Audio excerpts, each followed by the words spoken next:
Welcome to Daily Overdose. Succeeding in life is not usual. It's unusual.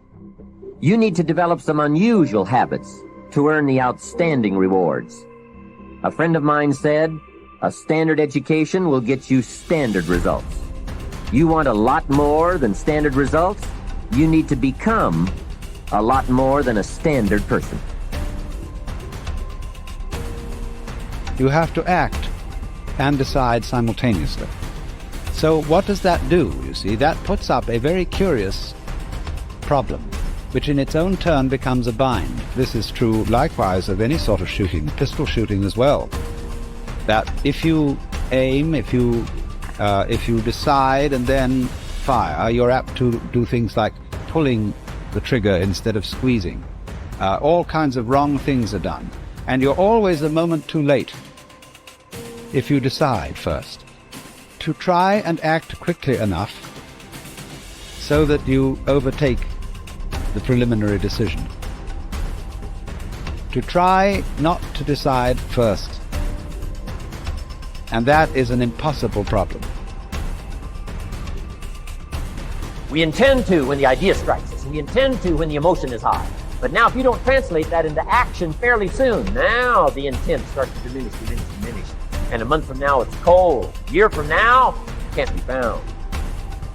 So act. Set up a discipline when the emotions are high and the idea is strong and clear and powerful. That's the time to set up the discipline. Somebody talks about good health and you're stirred. Right. You need to get a book on nutrition. Get the book before the idea passes and before the emotion gets cold. Go for the book. Start the library. Start the process. And you know you ought to do this. You really want to do this, but you don't know why you haven't done it. Now, first of all, we know that this is not easy, because in order to begin to reinvent your life, you've got to make a conscious, deliberate, determined effort. I think that among the things that prevent us from acting is the fear of failure. And if you've already failed, you don't want to fail again. The pain of that, the disappointment, the fear of loss is another thing. Because many times when we do those things that we know we need to do, we feel that we might lose somebody that we love very much and care about. We don't want to hurt anybody. Many of us don't act because we want other people's approval. We want everybody to like us and to accept us. And that's not possible. Life should be an exciting adventure. It should never be a bore. A man should live fully, be alive. He should be glad to get out of bed in the morning. He should be doing a job he likes to do because he does it well.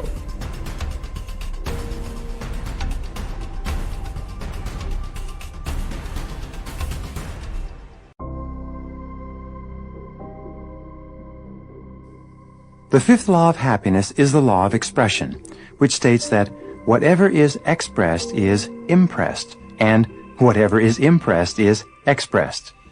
Whatever you say, either to yourself or out loud, is impressed into your subconscious mind. And whatever is impressed into your subconscious mind will ultimately be expressed in your thoughts, your feelings, your conversation, and your actions. The more emotion that you use to express any thought or idea, the more deeply it will be impressed into your subconscious mind, and the more rapidly it will be re-expressed in your life. Whatever you say with conviction triggers thoughts, ideas, and actions consistent with those words, so be sure to pick your words carefully. When you think of a challenge or a goal, and you repeat to yourself the words, "I can do it, I can do it, I can do it," you trigger all kinds of feelings and actions that propel you forward toward doing the things that will enable you to achieve the goal. The sixth law of happiness is the law of reversibility. It states that just as your feelings determine your actions also determine your feelings. This is a remarkable and powerful law that says that even if you don't feel a particular way, such as self-confident or happy, if you act as if or pretend that you have the feelings already, the actions themselves will have a backflow effect and generate the emotions consistent with them. When you act in a certain way, the actions themselves trigger thoughts, images, feelings, and attitudes that are consistent with those actions. You can, in effect, control much of the content of your mental and emotional life simply by moving your body in such a way that it's consistent with the way in which you wish to think and feel. The seventh law of happiness is the law of visualization, which states that ideas and images tend to awaken emotions and feelings that correspond to them. When you create clear mental pictures of yourself as happy, positive, and optimistic, these mental pictures will trigger feelings and actions that actually lead to your being happy, positive, and optimistic.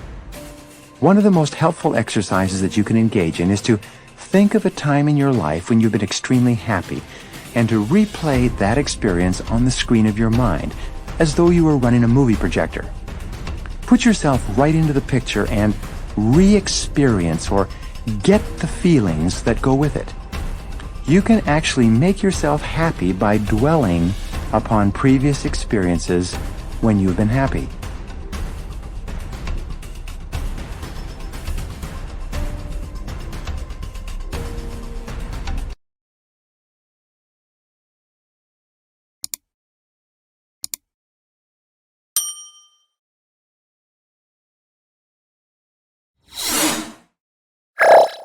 Thank you for watching our videos. Please like and subscribe to our channel so you won't miss another video.